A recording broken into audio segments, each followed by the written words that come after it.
और अब बात कोरोना की तीसरी लहर से लड़ने की तैयारी की। यूपी सरकार ने 1 जून से सभी 75 जिलों में वैक्सीनेशन करने का ऐलान किया है ताकि हर जिले में लोगों को वैक्सीन लग सके। लेकिन वैक्सीन की कमी इस बड़ी तैयारी में खलल डाल रही है। लेकिन जहां वैक्सीन है वहां लापरवाही खेल बिगाड़ रही है। रिपोर्ट देखिए।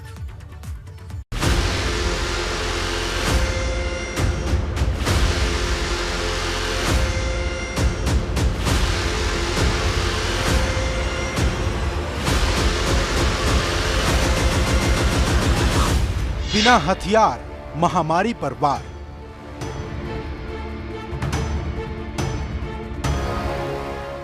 अठारह प्लस के लिए वैक्सीन बन गई सबसे बड़ी जंग। कोरोना की महामारी से लड़ने का एकमात्र हथियार है वैक्सीन। जब 16 जनवरी को पूरे देश में वैक्सीनेशन की शुरुआत हुई, तभी से यह माना जा रहा था कि जनसंख्या के लिहाज से वैक्सीनेशन उत्तर प्रदेश के लिए एक बड़ी चुनौती रहेगी। सबसे पहले फ्रंट लाइन वर्कर्स को वैक्सीन लगाई गई, फिर 60 साल से ज्यादा उम्र वालों की बारी आई और उसके बाद 45 प्लस वालों का नंबर आया। लेकिन यहां तक ठीक था। जैसे ही 1 मई से 18 प्लस के लिए वैक्सीनेशन शुरू हुआ, सारी व्यवस्थाएं फेल हो गईं। कई राज्यों ने तो वैक्सीन की कमी के चलते हाथ खड़े कर दिए, लेकिन यूपी सरकार ने वैक्सीन की कमी के बावजूद 1 मई को तय समय पर प्रदेश के 7 शहरों में वैक्सीन लगवाने का काम शुरू कराया। पहले हफ्ते में यानी कि 1 मई से लेकर 7 मई के बीच यूपी में 1,45,987 लोगों को टीका लगाया गया। दूसरे हफ्ते में यानी कि 8 मई से 14 मई के बीच 3,03,758 लोगों को टीका लगाया गया। उसके बाद 17 मई से प्रदेश के 23 जिलों में वैक्सीन लगाने का काम शुरू हुआ, जिसमें 6,23,051 लोगों को वैक्सीन लगाई गई और अब 22 मई से लेकर अब तक 4,14,884 लोगों का टीकाकरण किया गया। उत्तर प्रदेश में अभी फिलहाल 23 शहरों में 18 प्लस के लिए वैक्सीनेशन शुरू किया गया है और यहाँ इस उम्र के लोगों को वैक्सीन लगाई जा रही है। पर 1 जून से सरकार की तैयारी प्रदेश के सभी 75 जिलों में इस उम्र के लोगों को वैक्सीन देने की है। ऐसे में आंकड़े इस बात की गवाही देते हैं कि जब उत्तर प्रदेश में केवल 2 श्रेणियों के लिए वैक्सीनेशन होता था, तब काफ़ी मात्रा में इन लोगों को वैक्सीन लगाई जाती थी। 5 अप्रैल को तो पूरे प्रदेश में एक दिन में 5 लाख से ज़्यादा लोगों का वैक्सीनेशन किया गया। ये अपने आप में एक रिकॉर्ड रहा है। लेकिन उसके बाद से कभी भी इतनी बड़ी संख्या में वैक्सीनेशन नहीं हो पाया, जबकि श्रेणियां बढ़ती चली गई। अप्रैल के दूसरे हफ्ते की अगर बात करें तो यूपी में एक साथ एक हफ्ते में 20 लाख से ज़्यादा लोगों को वैक्सीन लगाई गई। लेकिन जब 1 मई से 18 प्लस की भी श्रेणी जुड़ गई, यानी 3 श्रेणियाँ हो गई, तो अधिकतम 12 लाख या 10 लाख के आसपास ही वैक्सीन एक हफ्ते में मई में लगाई गई है। अब मुख्यमंत्री योगी आदित्यनाथ ने ऐलान किया है कि 1 जून से प्रदेश के सभी 75 जिलों में 18 प्लस के लोगों का वैक्सीनेशन शुरू हो जाएगा। ऐसे में बड़ी संख्या में वैक्सीन की जरूरत होगी, जबकि सरकार ने जो ग्लोबल टेंडर जारी किया उसकी तारीख बढ़ाकर 31 मई कर दी गई है। और अब विपक्ष सवाल उठा रहा कि जब पूरे देश में वैक्सीन की कमी है, तो यूपी के 75 जिलों में ये वैक्सीनेशन कैसे शुरू हो पाएगा। उत्तर प्रदेश सरकार के अजीबोगरीब फरमान रोज जारी हो रहा है। पहले वैक्सीनेशन 11 जिलों के लिए 18 से 45 वर्ष का किया, अब 23 जिलों का किया।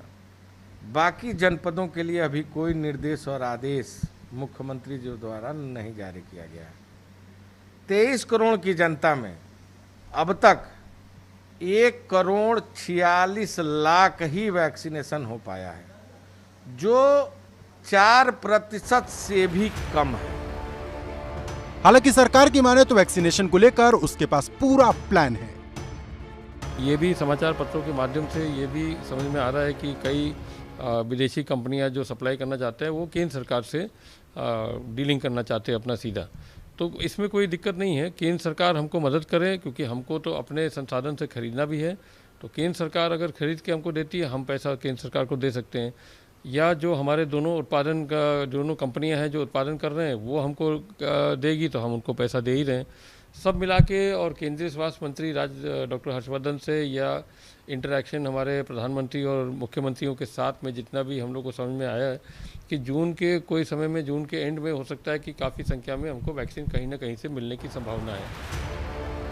आपको बता दें कि प्रदेश में 5 अप्रैल को रिकॉर्ड एक साथ 5,01,599 लोगों को वैक्सीन लगाई गई थी, लेकिन उसके बाद कभी भी एक साथ इतनी वैक्सीन नहीं लगाई गई, सिर्फ कैटेगरी बढ़ती गई।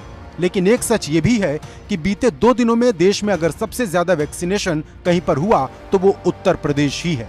25 मई को यूपी में रिकॉर्ड 2,66,141 लोगों का वैक्सीनेशन हुआ, तो वहीं 24 मई को भी यूपी में सबसे ज्यादा 2,79,184 लोगों को वैक्सीन दी गई, जबकि महाराष्ट्र में 2,47,000 लोगों को ही वैक्सीन लगाई जा सकी।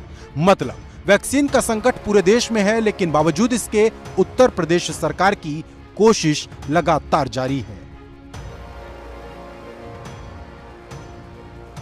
लेकिन सरकार की इस कोशिश में जिम्मेदारों की लापरवाही रोड़ा अटकाने का काम भी कर रही, क्योंकि जब सबको पता है कि महामारी के दौर में एक वैक्सीन की कीमत क्या है, तब सिद्धार्थनगर से यह हैरान करने वाली तस्वीर सामने आई, जहां लोगों को पहली डोज कोविशील्ड की तो दूसरी डोज कोवैक्सीन की दी गई, ऐसा दावा किया गया। 2 अलग अलग वैक्सीन लगाए जाने से पूरे गांव के लोग भयभीत हैं। पहले लगी थी कोविशील्ड और दोबारा लगाया गया है कोवैक्सीन। हाँ, दूसरी वैक्सीन उसके जगह पर कोविशील्ड की जगह पर कोवैक्सीन लगा दिया।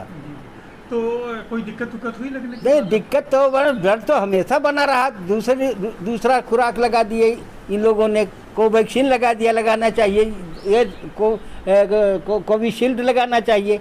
तो अभी तो भी अंदर बना हुआ शरीर के अंदर है कि कुछ न कुछ जरूर हो न जाए। विभागीय लापरवाही के सामने आने के बाद सिद्धार्थनगर के सीएमओ ने कबूल किया कि हां, हमने 20 से ज्यादा लोगों को कॉकटेल वैक्सीन लगा दी।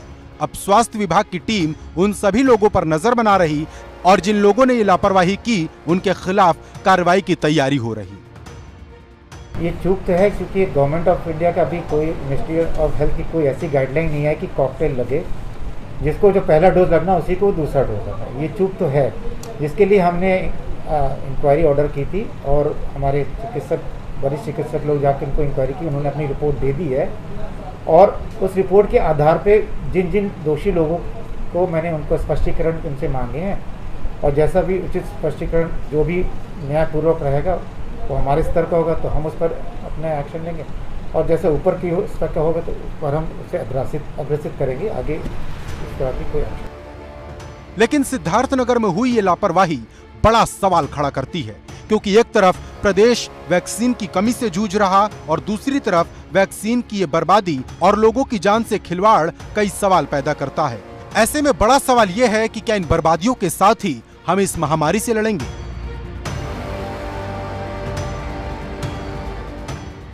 लखनऊ से अनुभव शुक्ला के साथ ब्यूरो रिपोर्ट, एबीपी गंगा।